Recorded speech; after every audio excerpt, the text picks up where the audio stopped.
piglets, and Eureka, the kitten. I am sorry the kitten was not as well behaved as she ought to have been, but perhaps she wasn't brought up properly. Dorothy found her, you see, and who her parents were, nobody knows. I believe, my dears, that I am the proudest storyteller that ever lived. Many a time, tears of pride and joy have stood in my eyes while I read the tender, loving, appealing letters that came to me in almost every mail from my little readers.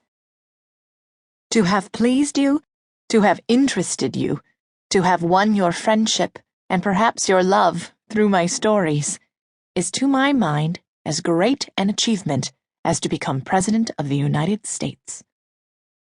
Indeed, I would much rather be your storyteller, under these conditions, than to be the president. So you have helped me to fulfill my life's ambition, and I am more grateful to you, my dears, than I can express in words. I try to answer every letter of my young correspondents. Yet sometimes there are so many letters that a little time must pass before you get your answer.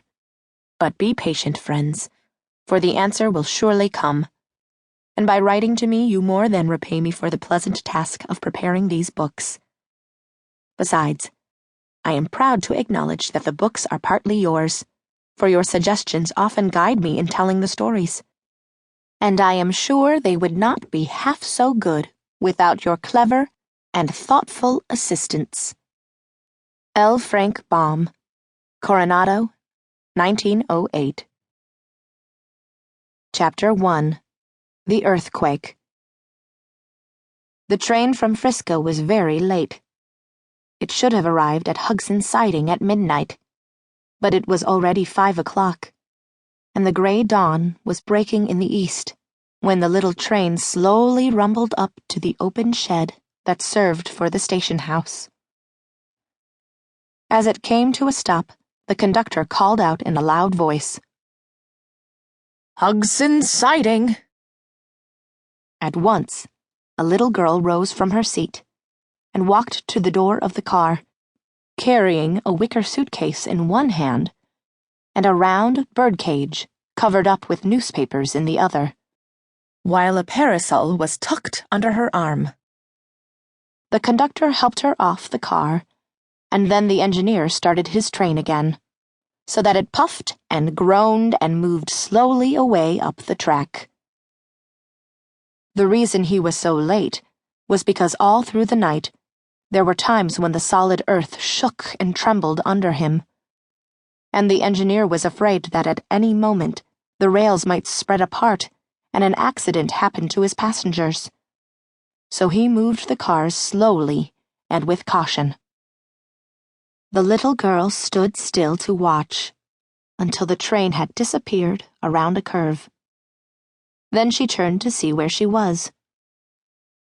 The shed at Hugson's Siding was bare, save for an old wooden bench, and did not look very inviting. As she peered through the soft gray light, not a house of any sort was visible near the station, nor was any person in sight. But after a while, the child discovered a horse and buggy standing near a group of trees a short distance away. She walked toward it, and found the horse tied to a tree and standing motionless, with its head hanging down almost to the ground. It was a big horse, tall and bony, with long legs and large knees and feet. She could count his ribs easily where they showed through the skin of his body, and his head was long and seemed altogether too big for him, as if it did not fit. His tail was short and scraggly, and his harness had been broken in many places and fastened together again with cords and bits of wire. The buggy seemed almost new, for it had a shiny top and side curtains. Getting around in front, so that she could look inside, the girl saw a boy curled up on the seat, fast asleep. She set down the birdcage and poked the boy with her parasol.